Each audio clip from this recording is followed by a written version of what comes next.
anak. Nay? Anak, gumising ka na, anak. Ha? Gising naman ako. Katayo na nga, oh. Anak?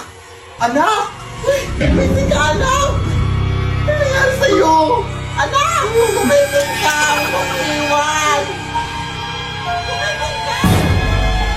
Sino ka? Ako si kamatayan. At ikaw ay patay ka. Ha? Paano nangyari yun? Abay, ewan ko. Nandito lang naman ako para ihatid ka. Ano ihatid? Ihatid saan? Sa lupa ng mga ligaw na kaluluwa. Ha? Ay, hindi ako naliligaw, sir. Alam ko address dito. Ayun, Barangay Tanday, Corella, Bohol. So, saan namin mong dadaan, na? Ayaw ko kang mamatay, sir. Maawa ka. Saan ka pupunta? Huwag mo na ngayon, sir. Ay, di puta ka. Lumayo ka sa akin. Aray. Sige, subukan mong lumapit, sir. Ew, may tayo ng kalabaw. Sis, tulungan mo ako. Sis! Bakla. Ano? Sino yun?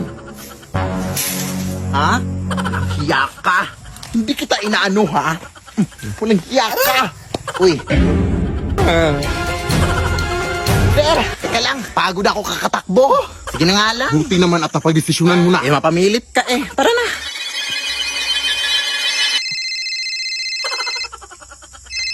Teka lang. Oo. Sige, sige. Noted, boss. Noted. Na-reschedule daw yung kamatayan mo. Hindi daw muna ngayon. Ha? Totoo po ba, sir? Oo. Sige na, bumalik ka na sa katawan mo. Maraming salamat po. Sige. I'm alive! Anak! Ano nangyari sa'yo? Hindi ka na nagising. Gising na ako na. Hindi na kita ulit iiwan. Ngayong gising ka na, anak. O, hugasan mo yung mga pinggan doon. Diyos ko, ang dami pang hugasin. At magulis ka pagkatapos. Tagal mo kasing nagising. La,